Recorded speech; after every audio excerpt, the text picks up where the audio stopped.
Assalamualaikum warahmatullahi wabarakatuh. Alhamdulillahi wahdah. Wassalatu wassalamu ala man la nabiyya ba'dah.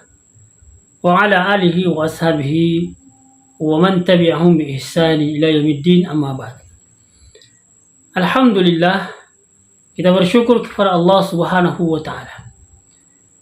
Kita berselawat atas Rasulullah Muhammad sallallahu alaihi wasallam. Allahumma salli ala Muhammad wa ala ali Muhammad. Saudara-saudara sekalian, kembali kita melanjutkan kajian kita tentang perjalanan kehidupan Rasulullah sallallahu alaihi wasallam. Setelah Rasulullah sallallahu alaihi wasallam menerima wahyu yang pertama di Gua Hira, maka beberapa hari kemudian wahyu terputus. Wahyu dari Allah Subhanahu wa taala kemudian terputus dan terhenti. Terhenti setelah turunnya yang pertama di Gua Hira. Ini sebagaimana telah juga sering kita mendapatkan penjelasan dari para ulama kita. Dan terhentinya wahyu dari Allah Subhanahu wa taala ini berjalan selama berhari-hari. Dan ketahuilah bahwa keadaan ini benar-benar menjadikan Rasulullah sallallahu alaihi wasallam dalam kedukaan dan kesedihan yang mendalam. Tetapi Allah Subhanahu wa taala menyimpan hikmah di balik semua itu. Karena dampak positif dari terhentinya wahyu ini menjadikan rasa takut beliau sallallahu alaihi wasallam reda dan kembali stabil kondisinya. Serta bahkan disebutkan semakin siap untuk menghadapi peristiwa yang sama jika kembali terulang.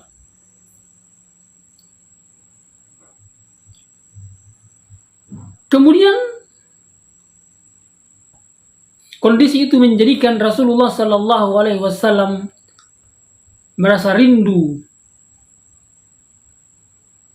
Muncul rasa rindu pada diri beliau alaihi salatu wassalam tentang turunnya kembali wahyu Allah Subhanahu wa taala. Dan bahkan disebutkan Rasulullah sallallahu alaihi wasallam mulai menunggu-nunggu datangnya wahyu yang kedua dan yang seterusnya dari Allah Subhanahu wa taala. Saudara sekalian, setelah selesai dari Waraqah bin Naufal,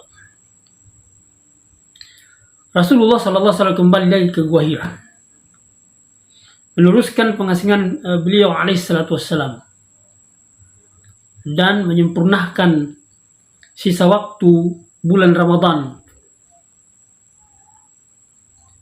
Ketika Rasulullah SAW habis bulan Ramadan dan selesai pengasingannya, seperti biasa beliau alaihissalatu wassalam pun turun dari gua. Pada suatu subuh, pada subuh hari yang kondisinya lengang untuk kembali beraktivitas di Makkah. Itu di awal bulan Syawal. Rasulullah sallallahu alaihi wasallam menceritakan bahwa kata Rasulullah SAW, ketika aku berjalan di tengah perjalanan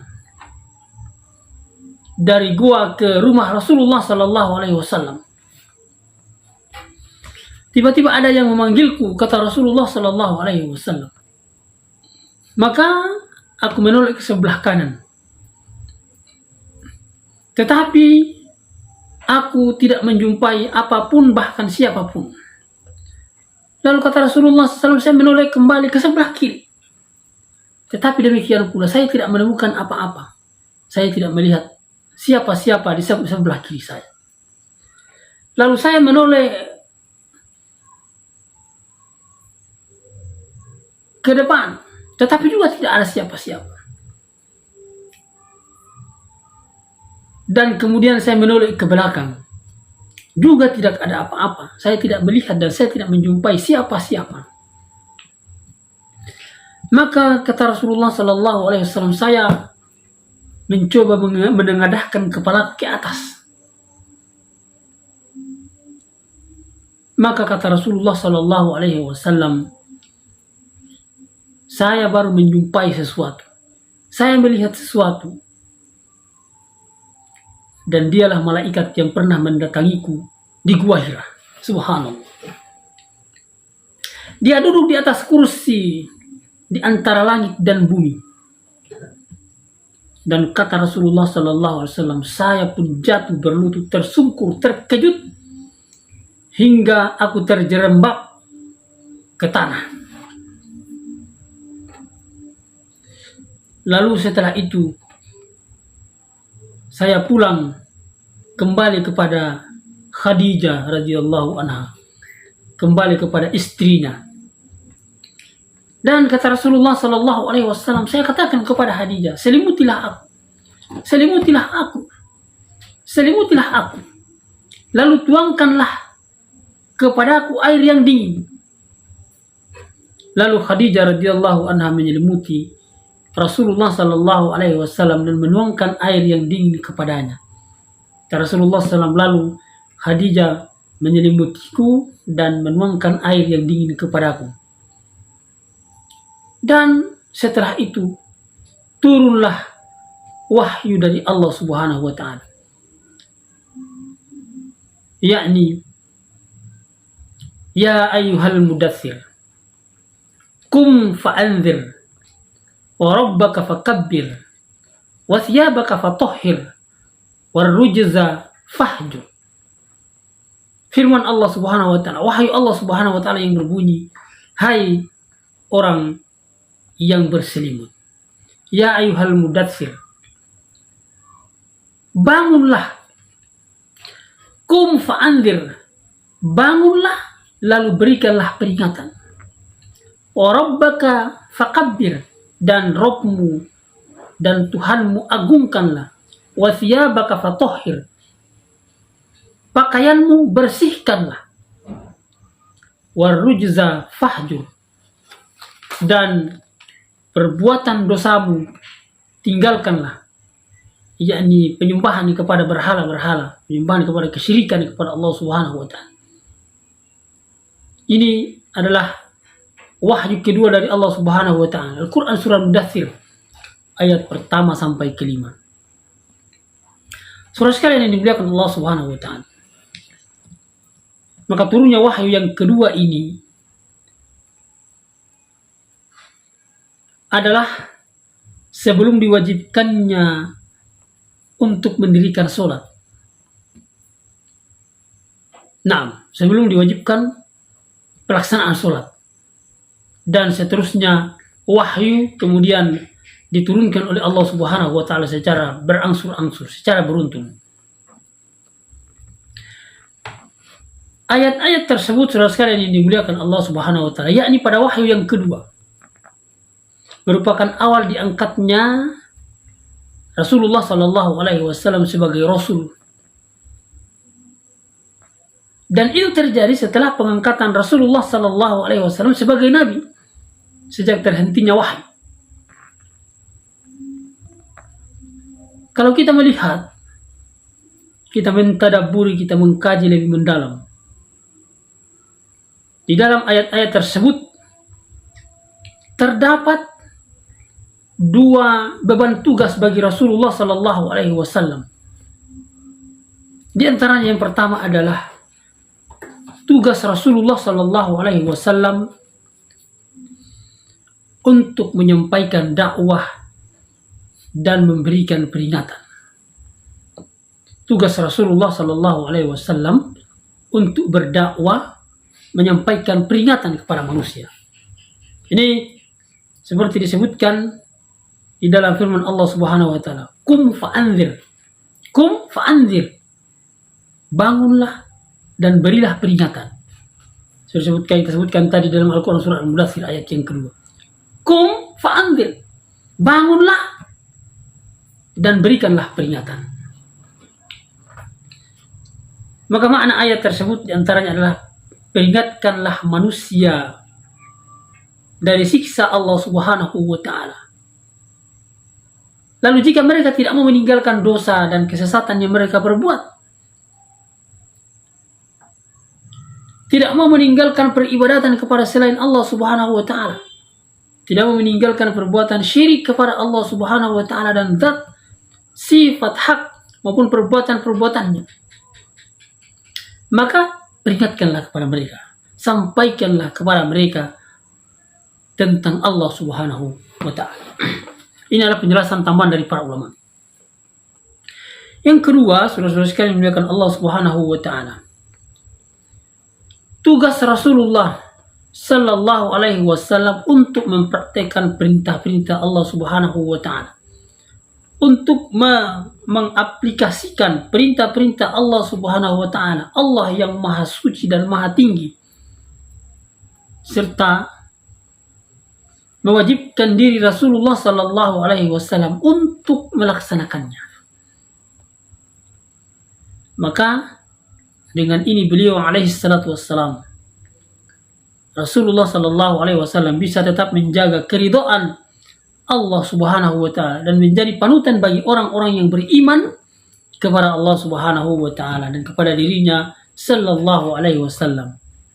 Dan ini terdapat di dalam ayat-ayat Allah Subhanahu wa ta'ala yang berkaitan dengan tugas Rasulullah sallallahu alaihi wasallam untuk mempraktikkan perintah-perintah Allah Subhanahu wa ta'ala. Wa rabbaka fakabbir.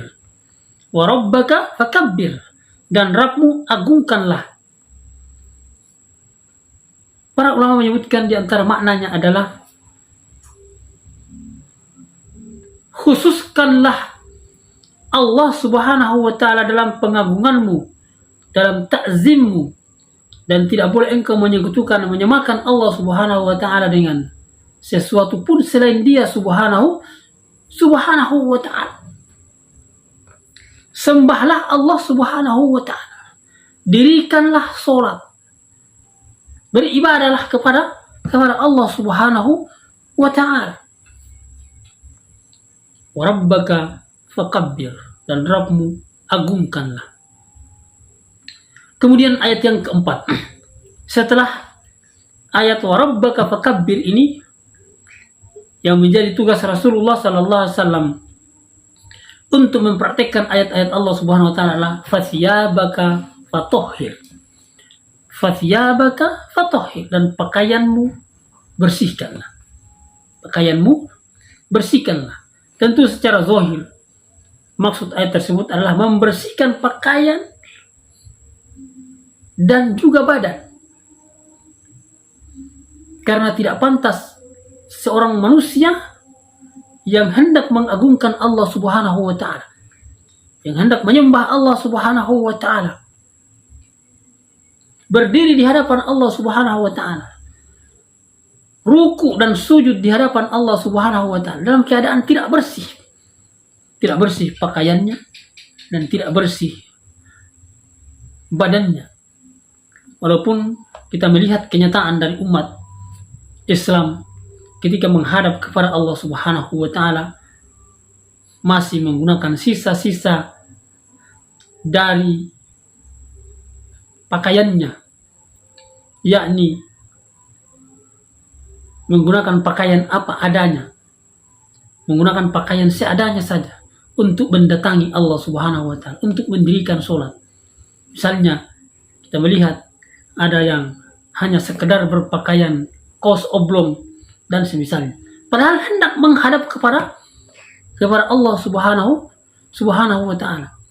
Dan ini telah ada perintah dari Allah Subhanahu wa ta'ala bahwa memang kita mendatangi Allah Subhanahu wa ta'ala di masjid Allah Subhanahu wa ta'ala itu dengan menggunakan pakaian yang terbaik dan yang kita miliki. Khudhu zinatakum 'inda kulli masjid.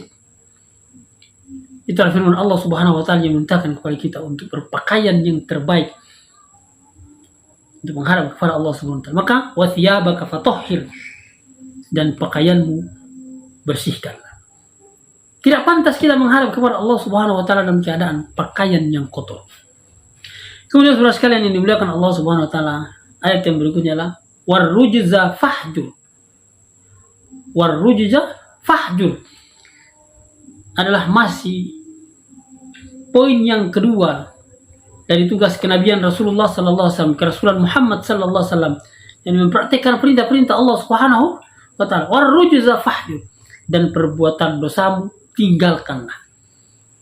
Dan perbuatan dosamu tinggalkanlah, yakni menjauhi penyembahan kepada Allah Subhanahu, kepada selain Allah Subhanahu wa taala. Menjauhi kesyirikan, menjauhi penyembahan kepada selain Allah Subhanahu wa taala. Mendatangi hanya kepada Allah Subhanahu wa taala. Meminta hanya kepada Allah Subhanahu wa taala. Berdoa hanya kepada Allah Subhanahu wa taala, dan meninggalkan perbuatan-perbuatan yang dilarang oleh Allah Subhanahu wa taala. Kemudian implementasi dari amanah yang kedua, tugas yang kedua dari Rasulullah Muhammad sallallahu alaihi wasallam adalah ayat yang ke-6 dari surah Al-Mudaththir ini. Wala tamnun tastakthir. Wala tamnun tastakthir, dan janganlah kamu memberi dengan tujuan mendapatkan balasan yang lebih banyak. Janganlah engkau memberikan sesuatu kepada manusia dengan tujuan untuk mendapatkan yang lebih banyak dari yang engkau berikan kepada manusia itu. Yakni, janganlah engkau berbuat baik dengan harapan mendapatkan yang lebih baik dari perbuatanmu dalam urusan dunia. Dalam urusan dunia.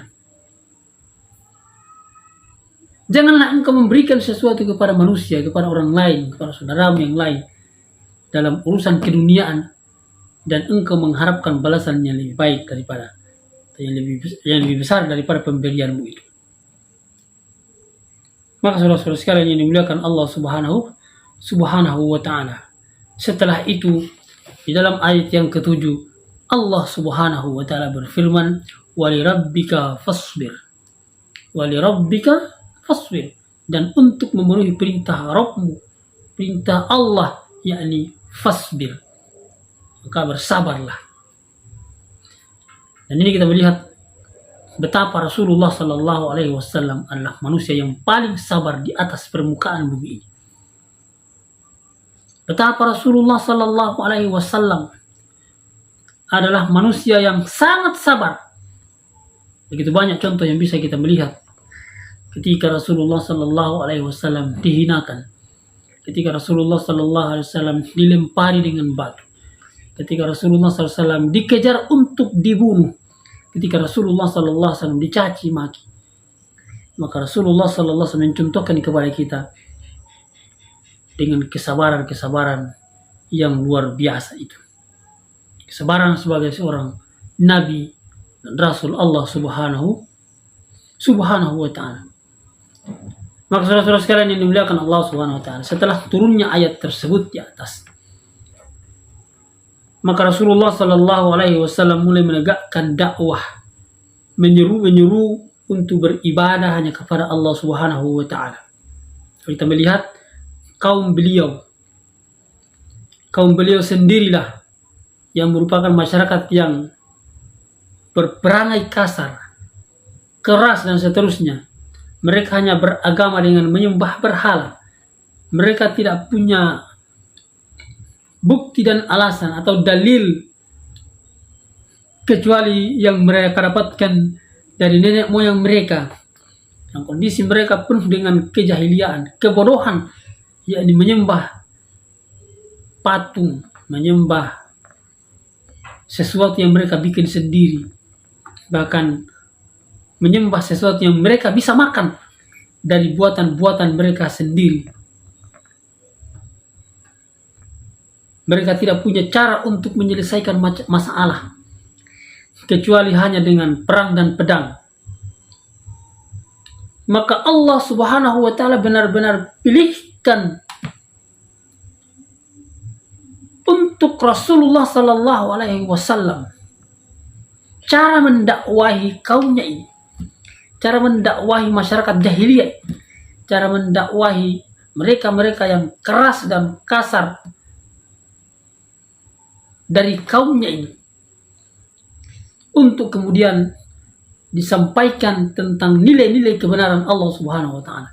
Sampaikan dakwah kepada mereka dan mereka benar-benar dapat menerima dakwah dari Rasulullah sallallahu alaihi wasallam.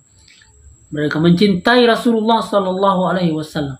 Mereka mencintai kebenaran dari Allah Subhanahu wa taala dan Rasulullah. Bahkan mereka siap mengorbankan hartanya, jabatannya, kekuasaannya, bahkan nyawanya sekalipun mereka pertaruhkan.